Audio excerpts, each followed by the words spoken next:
ओम शांति।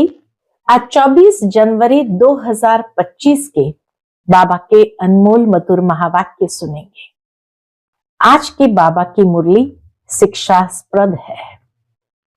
बाबा कहे, बच्चे तुम्हें कदम कदम पर, श्रीमत पर या बाप के डायरेक्शन पर ही चलना है। जब बाप के डायरेक्शन पर चलेंगे तो बाप रिस्पॉन्सिबल हो जाएगा, लेकिन बाप के डायरेक्शन को मनुष्य मत नहीं समझनी चाहिए। बाबा कहे, यथार्थ रीति निश्चय बुद्धि होकर के जब चलेंगे तो हर कदम में विजय का अनुभव अवश्य करेंगे। साथ ही बाबा कहे, बाबा की शिक्षाओं को धारण करते हुए गुणवान बनना है।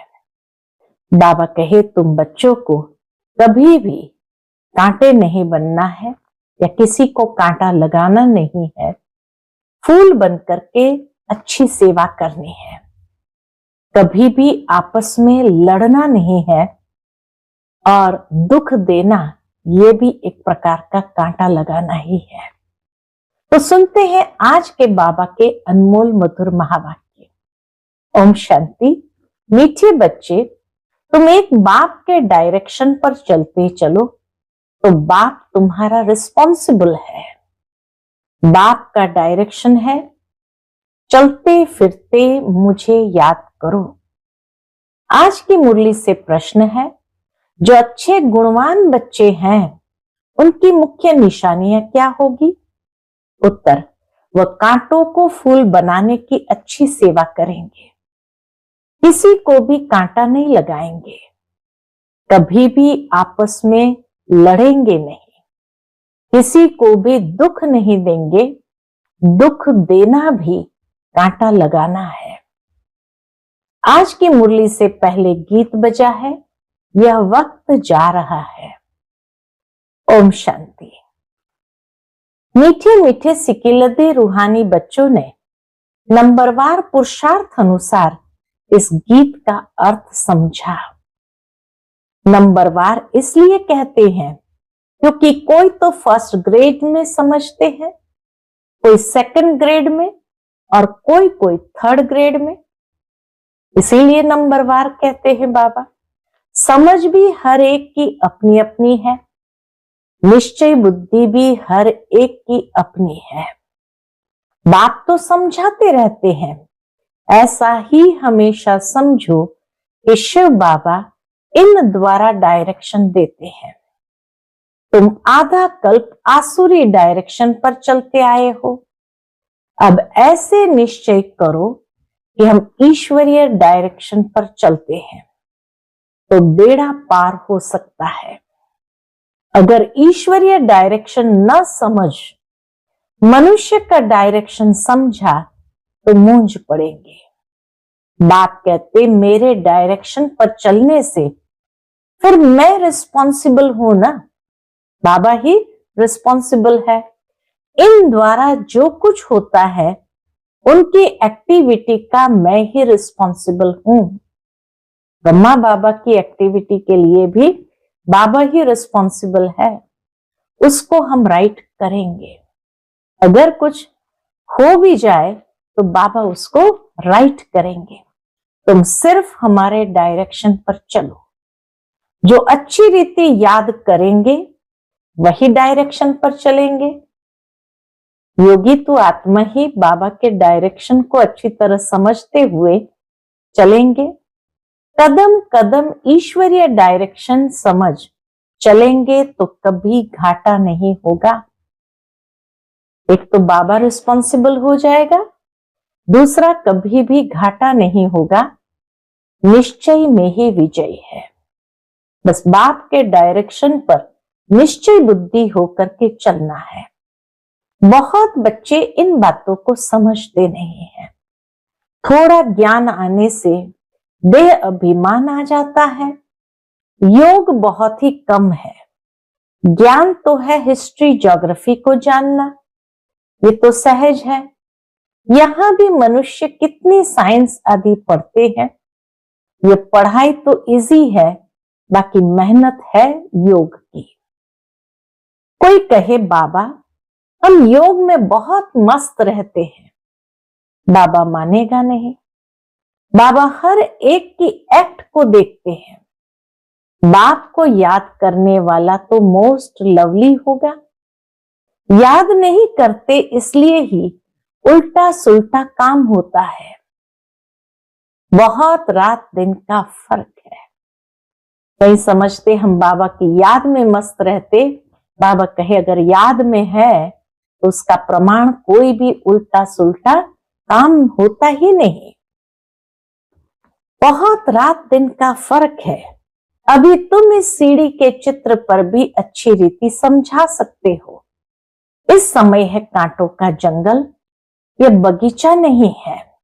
यह तो क्लियर समझाना चाहिए कि भारत फूलों का बगीचा था। बगीचे में कभी जंगली जानवर रहते हैं क्या? वहां तो देवी देवता रहते हैं। बाप तो है ही हाईएस्ट अथॉरिटी।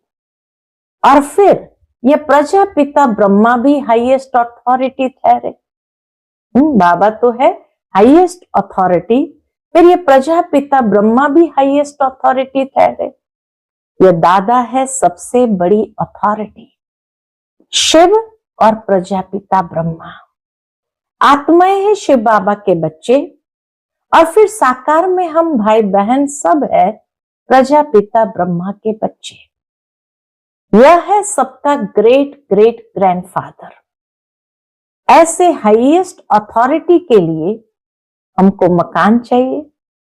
ऐसे तुम लिखो फिर देखो बुद्धि में कुछ आता है। शिव बाबा और प्रजापिता ब्रह्मा आत्माओं का बाप और सब मनुष्य मात्र का बाप। शिव बाबा है आत्माओं का बाप और प्रजापिता ब्रह्मा है मनुष्य मात्र का बाप। यह पॉइंट बहुत अच्छी है समझाने की, परंतु बच्चे पूरी रीति समझाते नहीं हैं, भूल जाते हैं। क्यों? बाबा के ज्ञान की मगरूरी चढ़ जाती है। जैसे बाप दादा पर भी जीत पा लेते हैं। यह दादा कहते हैं मेरी भल न सुनो, हमेशा समझो। शिव बाबा समझाते हैं। ब्रह्मा बाबा इतना निर्माण कहे चलो मेरी भी नहीं सुनो, लेकिन हमेशा समझो। शिव बाबा समझाते हैं उनकी मत पर चलो।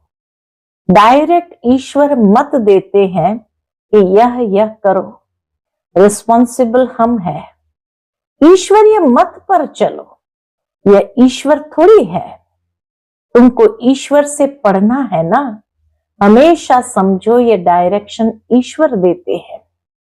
ये लक्ष्मी नारायण भी भारत के ही मनुष्य थे। यह भी सब मनुष्य है, परंतु ये शिवालय के रहने वाले हैं, इसलिए सब नमस्ते करते हैं। परंतु बच्चे पूरा समझाते नहीं हैं। अपना नशा चढ़ जाता है। डिफेक्ट तो बहुतों में है ना। जब पूरा योग हो तब विकर्म विनाश हो। विश्व का मालिक बनना कोई मासी का घर थोड़ी है। बाबा देखते हैं माया एकदम नाक से पकड़कर गटर में गिरा देती है। बाबा कहे माया एकदम नाक से पकड़कर गटर में गिरा देती है। बाप की याद में तो बड़ी खुशी में प्रफुल्लित रहना चाहिए। सामने एम ऑब्जेक्ट खड़ी है, लक्ष्मी नारायण, ये एम ऑब्जेक्ट खड़ी है। हम ये लक्ष्मी नारायण बन रहे हैं। भूल जाने से खुशी का पारा नहीं चढ़ता है। कहते हैं हमको निष्ठा में बिठाओ। पहले योग को कहते थे निष्ठा, तो योग में बिठाओ ऐसे नहीं, निष्ठा में बिठाओ। बाहर में हम याद नहीं कर सकते हैं, याद में नहीं रहते हैं, इसलिए कभी कभी बाबा भी प्रोग्राम भेज देते हैं, परंतु याद में बैठते थोड़ी है। बुद्धि इधर उधर भटकती रहती है। बाबा अपना मिसाल बताते हैं। नारायण का कितना पक्का भक्त था।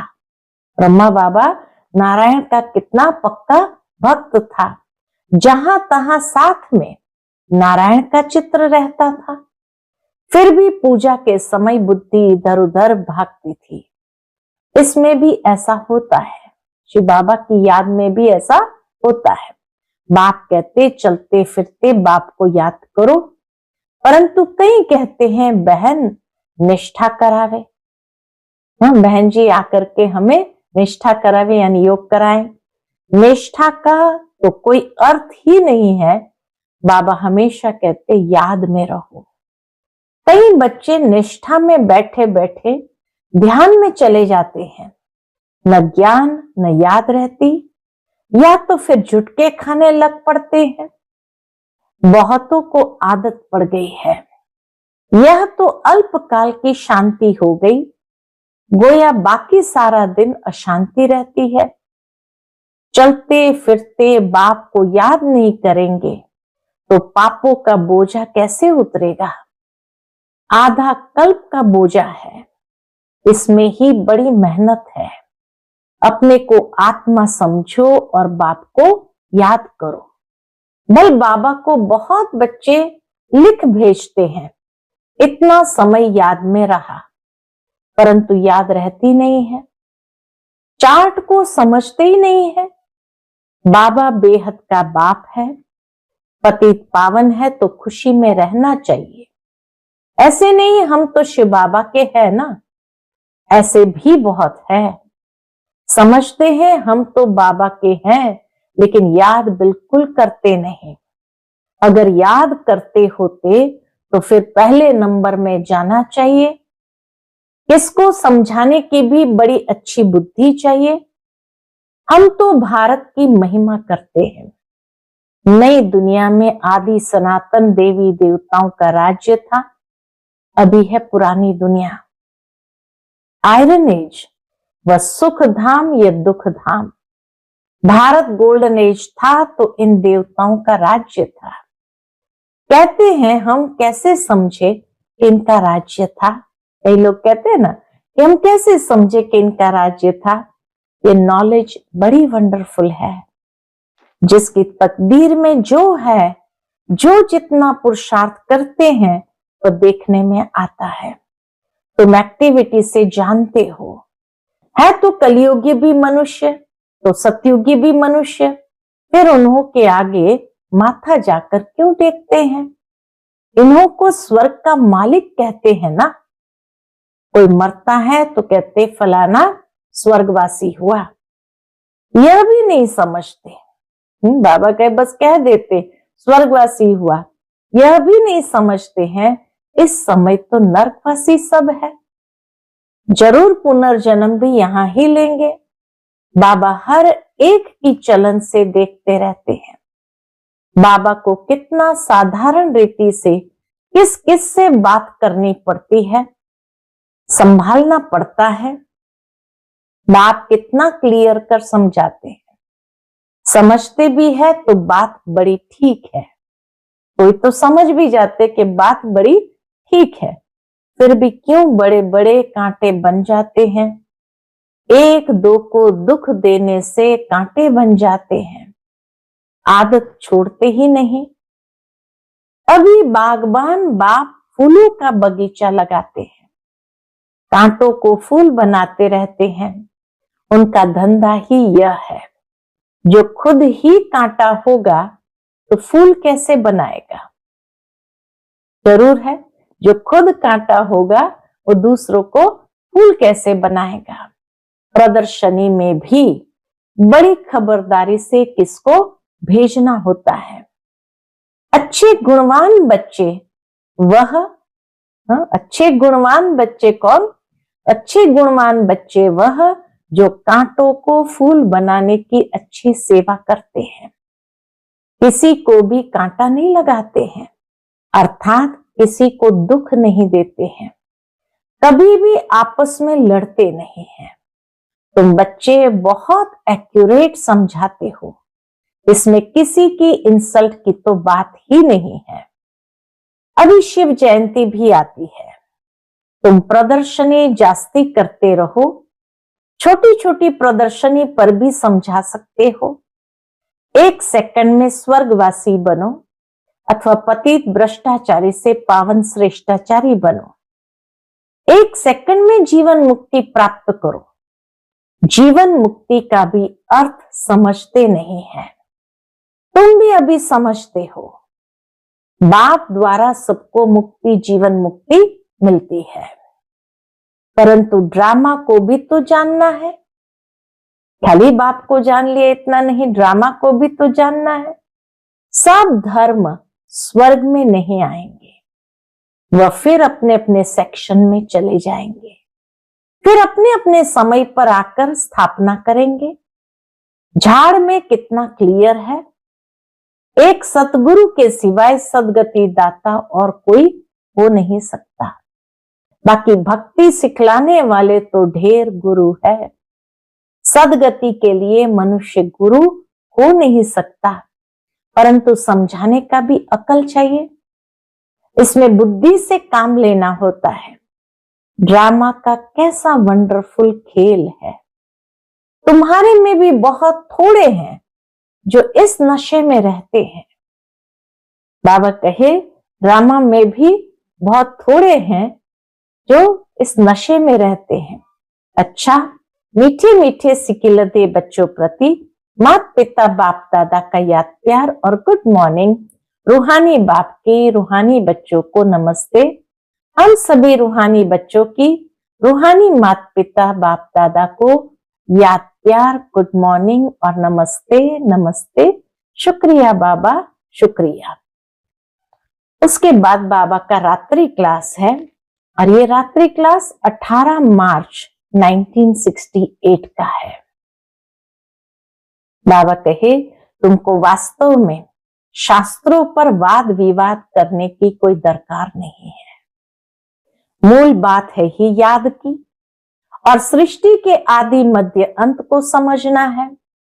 चक्रवर्ती राजा बनना है, इस चक्र को ही सिर्फ समझना है। इनका ही गायन है सेकंड में जीवन मुक्ति। तुम बच्चों को वंडर लगता होगा, आधा कल भक्ति चलती है, ज्ञान रिंचक भी नहीं है। ज्ञान है ही बाप के पास, बाप द्वारा ही जानना है। ये बाप कितना अनकॉमन है, इसलिए कोटों में कोई निकलते हैं। वह टीचर्स ऐसे थोड़ी कहेंगे, यह तो कहते हैं मैं ही बाप टीचर गुरु हूं। दुनिया के टीचर्स ऐसे नहीं कहेंगे, यही कहते हैं मैं बाप टीचर गुरु हूं। तो मनुष्य सुनकर वंडर खाएंगे। भारत को मदर कंट्री कहते हैं, भारत को कहते हैं मदरलैंड, मदर कंट्री कहते हैं क्योंकि अम्बा का नाम बहुत बाला है। अम्बा के मेले भी बहुत लगते हैं। अम्बा मीठा अक्षर है। छोटे बच्चे भी माँ को प्यार करते हैं ना, क्योंकि माँ खिलाती पिलाती संभालती है। अब अम्बा का बाबा भी चाहिए ना, अम्बा का बाबा भी चाहिए ना। यह तो बच्ची है एडॉप्टेड, मम्मा है एडॉप्टेड, पति तो है नहीं, ये नई बात है ना। प्रजापिता ब्रह्मा तो जरूर एडॉप्ट करते होंगे। यह सभी बातें बाप ही आकर तुम बच्चों को समझाते हैं। अम्बा का कितना मेला लगता है, पूजा होती है क्योंकि बच्ची ने बहुत सर्विस की है। मम्मा ने जितने को पढ़ाया होगा उतना और कोई पढ़ा न सके। मम्मा का नामाचार बहुत है, मेला भी बहुत बड़ा लगता है। अभी तुम बच्चे जानते हो, बाप ने ही आकर रचना के आदि मध्य अंत का सारा राज तुम बच्चों को समझाया है। तुमको बाप के घर का भी मालूम पड़ा है। बाप से भी लव है तो घर से भी लव है। यह ज्ञान तुमको अभी मिलता है। इस पढ़ाई से कितनी कमाई होती है, तो खुशी होनी चाहिए ना। और तुम हो बिल्कुल साधारण, दुनिया को पता नहीं है, बाप आकर ये नॉलेज सुनाते हैं। दुनिया तो बेचारी जानते ही नहीं कि ये नॉलेज आकर कौन दे रहा है। बाप ही आकर सभी नई नई बातें बच्चों को सुनाते हैं। नई दुनिया बनती है बेहद की पढ़ाई से। नई दुनिया की जो स्थापना हो रही है कैसे हो रही है? बेहद की पढ़ाई से। पुरानी दुनिया से वैराग आ जाता है। तुम बच्चों के अंदर में ज्ञान की खुशी रहती है। बाप को और घर को याद करना है। घर तो सभी को जाना ही है, कोई चाहे या न चाहे सभी को जाना ही है। बाप तो सभी को कहेगा ना, बच्चों हम तुमको मुक्ति, जीवन मुक्ति का वर्षा देने आया हूं, फिर भूल क्यों जाते हो? मैं तुम्हारा बेहद का बाप हूं, राजयोग सिखलाने आया हूं, तो क्या तुम श्रीमत पर नहीं चलेंगे? कितना प्यार से बाबा पूछते, क्या तुम श्रीमत पर नहीं चलेंगे? फिर तो बहुत घाटा पड़ जाएगा। अगर श्रीमत पर नहीं चले तो बहुत घाटा पड़ जाएगा। यह है बेहद का घाटा। बाप का हाथ छोड़ा तो कमाई में घाटा पड़ जाएगा। अच्छा, गुड नाइट, ओम शांति। आज की मुरली से धारणा के लिए मुख्य सार है। पहली पॉइंट, एक बाप की याद से मोस्ट लवली बनना है।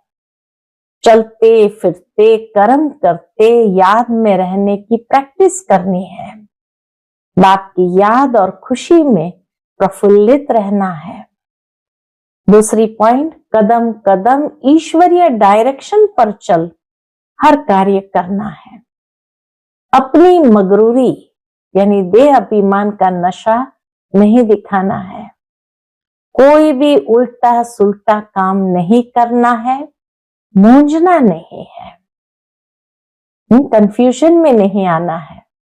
आज का बाप दादा का मधुर वरदान हम बच्चों के प्रति है, साधारण कर्म करते भी ऊंची स्थिति में स्थित रहने वाले सदा डबल लाइट भव। साधारण कर्म करते भी ऊंची स्थिति में स्थित रहने वाले सदा डबल लाइट भव। जैसे बाप साधारण तन लेते हैं, जैसे आप बोलते हो वैसे ही बोलते हैं, वैसे ही चलते हैं, तो कर्म भल साधारण हो लेकिन स्थिति ऊंची रहती है। ऐसे आप बच्चों की भी स्थिति सदा ऊंची हो। डबल लाइट बन ऊंची स्थिति में स्थित हो, कोई भी साधारण कर्म करो। सदैव यही स्मृति रहे कि अवतरित होकर अवतार बन करके श्रेष्ठ कर्म करने के लिए आए हैं, तो साधारण कर्म अलौकिक कर्म में बदल जाएगा।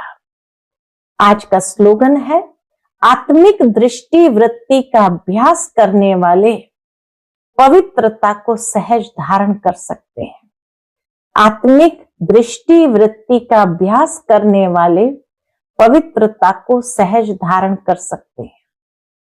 आज का व्यक्त इशारा है, अपनी शक्तिशाली मनसा द्वारा सकाश देने की सेवा करो। जितना स्वयं को मनसा सेवा में बिजी रखेंगे, उतना सहज माया जीत बन जाएंगे। सिर्फ स्वयं के प्रति भावुक नहीं बनो, लेकिन औरों को भी शुभ भावना और शुभ कामना द्वारा परिवर्तित करने की सेवा करो। भावना और ज्ञान, स्नेह और योग दोनों का बैलेंस हो। भावना और ज्ञान, स्नेह और योग का बैलेंस हो। कल्याणकारी तो बने हो, अब बेहद विश्व कल्याणकारी बनो। बेहद विश्व कल्याणकारी बनो। अच्छा, ओम शांति।